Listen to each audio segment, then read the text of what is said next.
ළමයි මේ ඝර්ෂණ බලයේ රෙකෝඩින් එක දෙන්නම්. මේ ඝර්ෂණය කියන පාඩම තමයි දැන් අද අපි පටන් ගන්න. මේ මම කලින් කියලා දුන්නා නිව්ටන් නියම ගැන කියලා දුන්නා, ගම්‍යතාවය ගැන කියලා දුන්නා. ඒ ටික ඉවරයි. අද ඝර්ෂණය ගැන තමයි කතා කරන්න යන්නේ. එතකොට මේ ඝර්ෂණය කියන්නේ ඔයාලා දන්නව නේද මේ ඝර්ෂණය කියන එක ගැන ඔයාලා දන්නවා. ඝර්ෂණය ගැන අහලා තියෙනවද? ළමයි ඝර්ෂණය කියන්නේ හිතන්නකෝ මේ වගේ බොක්ස් එකක් තියෙනවා කියලා. මේ වගේ බොක්ස් එකක් තියෙනවා. මේ බොක්ස් එක අපි හිතන්න පොළවේ ඔහොම තියෙනවා කියලා. පොළවේ තියලා තියෙනවා මේ බොක්ස් එක. සරල රේඛීය පොළොවක මේ වගේ බොක්ස් එකක් තියලා තියෙනවා. එතකොට ළමයි මෙහෙම තියෙද්දී මේ බොක්ස් එක මේ පොළවේ හැම තැනකම ළමයි ස්පර්ශ වෙන්නේ. අපි මේක හිතන්න හොඳට සූම් කරලා බැලුවා කියලා. මම ඒක ලොකු කරලා අඳින්න. හරිද? මේ බොක්ස් එක බිම තියෙනවා. මේ බොක්ස් එක බිම තියෙනවා. මේ බොක්ස් එක ළමයි මෙන්න මේ විදිහට ඒකාකාර නැහැ.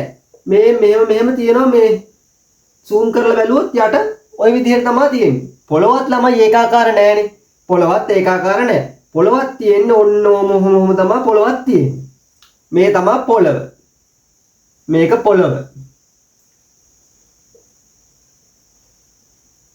මේක බොක්ස් එක. මේක බොක්ස් එක, මේක පොළව. ඉතින් මෙහෙම තියෙද්දි මොකද දන්නවද මේකේ වෙන්නේ? ළමයි මේ බොක්ස් එකයි මේ පෙට්ටියයි අතර මෙන්න මෙහෙම ළමයි බන්ධන හට ගන්නවා. මේ තැන් වලින් මෙහෙම සම්බන්ධ වෙලා තියෙන්නේ. මේ හැම තැනක්ම මේ සම්බන්ධ වෙලා නැහැ. මේ තැන් වලින් මේ විදිහට බන්ධන හැදිලා තියෙනවා. එතකොට හිතා ගන්න දැන් මේක මවා ගන්න. කටපාඩම් කරන්න එපා. හොඳට ඔලුවට දාගෙන මවා ගන්න. මෙහෙම සම්බන්ධ වෙලා තියෙනවා. එතකොට මේ දෙක කොහොම සම්බන්ධයි? ඔන්න ඔක තමයි ළමයි ඝර්ෂණ බලය කියලා කියන්නේ. හරිද? මේ පොළොවට වගේම ඕන එකට අපිට ඒක ගන්න පුළුවන්. මම උදාහරණයකට ගත්තේ මේක ලේසි නිසා. හරිද? ඒක ඉස්සලා තේරුම් ගන්න ඕනේ. ඕක තමයි ඝර්ෂණ බලය කියන්නේ. මේ රූපය අඳගෙන ඔයාලා ඔය වීඩියෝ එක පෝස්ට් කරලා මේක අඳගෙන මේවා ලියා ගන්න. ඕන කරන කරුණු ටික මේක අඳගෙන ලියා ගන්න. රෙකෝඩින් එක ගන්න දෙන්නේ මම ක්ලාස් එකේදී ඔක්කොම මේ නෝට් එක දෙනවා. මම ඔයාලට අවශ්‍ය තැන්වලදී මේ නෝට් දෙන්නම්. අනිත් තැන්වල ඔයාලට ඕන කරන කරුණු තියෙනවා නම් ලියා ගන්න. හරි. ඔන්න ඔක තමයි ළමයි ඝර්ෂණ බලය කියලා කියන්නේ.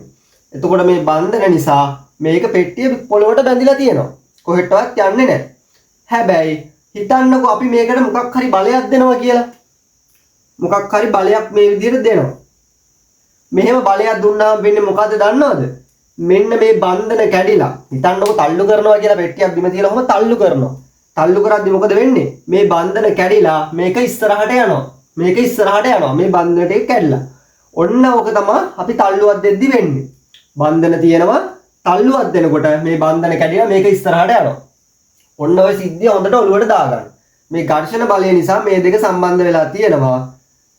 මේක බිමට පොළොවට බලයක් දුන්නාම මේ ඝර්ෂණ බලය කැඩිලා මෙහෙට යනවා. හරි මෙහෙම නෝට් එක දාගන්න. මේ විදිහට දාගන්න. පොළව සහ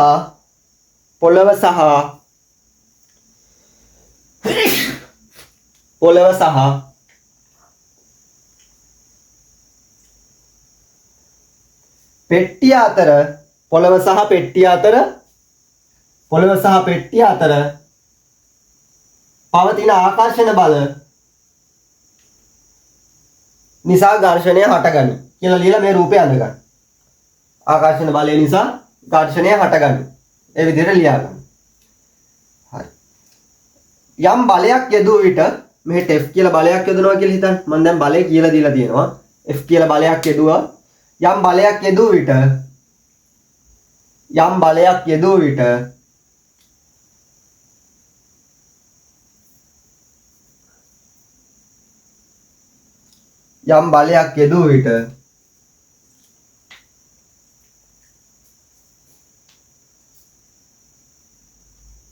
ඝර්ෂණයේ බලය බිඳ හෙළමින් වස්තුව ඉදිරියට ගමන් කරයි.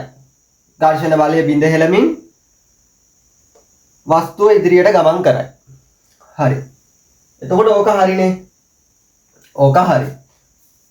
මේ මම මේක මකන්නම්. ඔන්න ඔකට තමයි ළමයි ඝර්ෂණය කියන්නේ. කටපාඩම් කරන්න බෑ කවුරුවත්. ඔළුවට දාගන්න ඕන කරන concept එක විතරයි. හරි. ඝර්ෂණ බලය ළමයි ආකාර තුනකට තියෙනවා. හරිද? ඝර්ෂණ බලය. ඝර්ෂණයේ ළමයි ප්‍රධාන වශයෙන් ආකාර 3යි. පළවෙනි එක තමයි ළමයි ස්ථිතික ඝර්ෂණ බලය. මම මේක පැහැදිලි කරන්නම්. ස්ථිතික ඝර්ෂණය.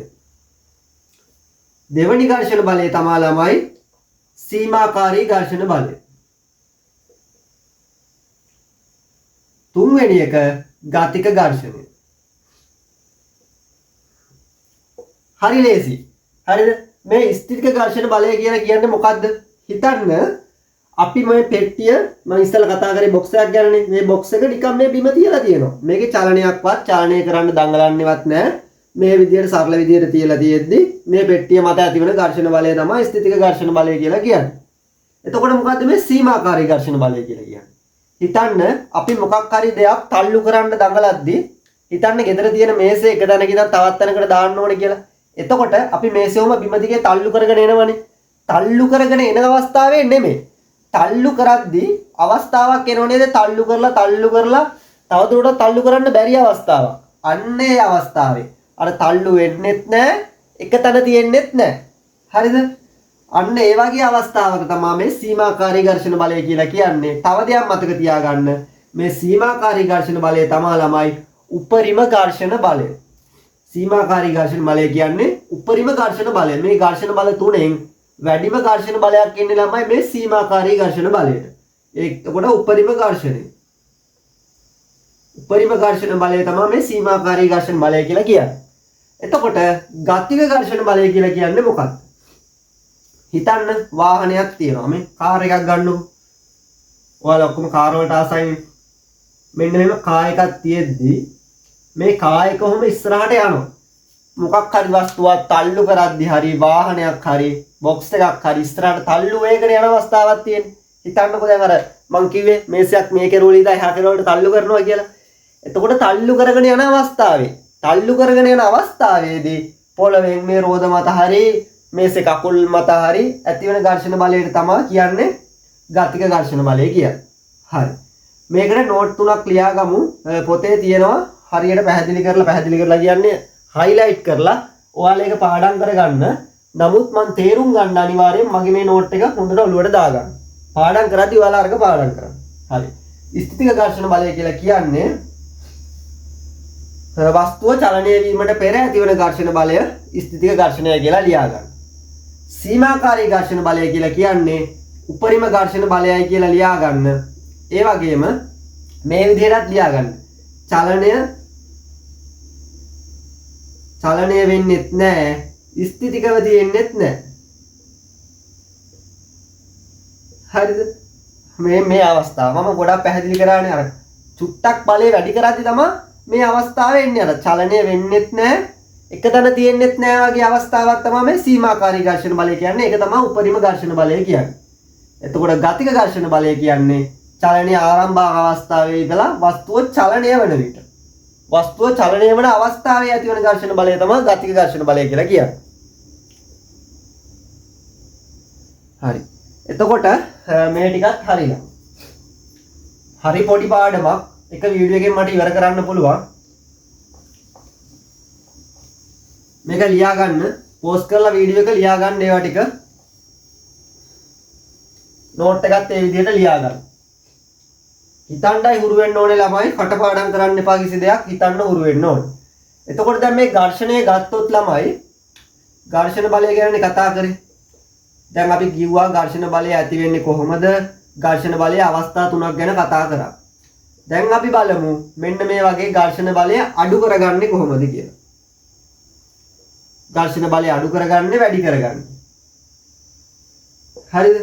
ළමයි ඔයාලා දැකලා ඇති නේද මේ මම නම් හොඳට අත්විඳලා තියෙනවා ළමයි මේ ඝර්ෂණ බලය වැඩි අවස්ථාවක්.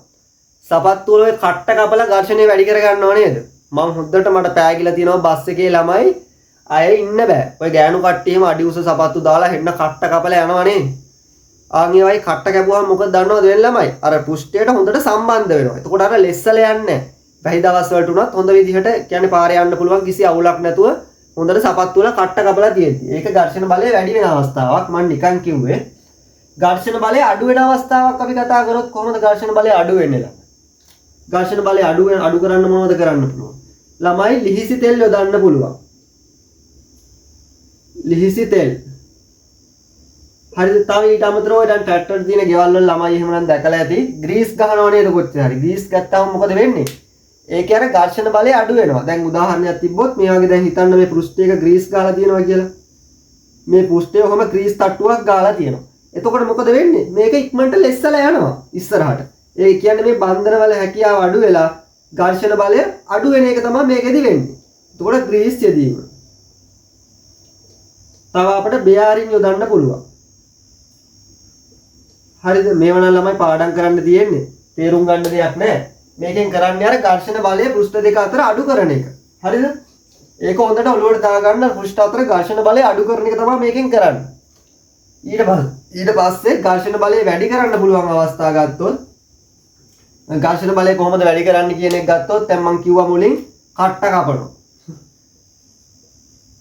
කැපීම. ඊට අමතරව මේ තිරිංග පද්ධති මගින් තිරිංග පද්ධති වල ළමයි වෙන්නේ මේ වගේ දැන් ඔයාලා දැකලා ඇති බයිසිකල් වල නම් අර පළු දෙකක් කොහොම ලං වෙලා හයියෙන් මේ රෝදේ අල්ල ගන්නවා ළමයි. එතකොට රෝදේ ඉස්සරහට යන්නේ නැහැ නවතිනවා. දැන් නම් හයිඩ්‍රොලික් මේ බ්‍රේක් සිස්ටම් හිටම් තියෙනවා. දැන් නම් ගොඩක් වෙනස් වෙලා අප්ඩේට් වෙලා තියෙනවා මේ තිරිංග පද්ධති කියන එක. හරිද?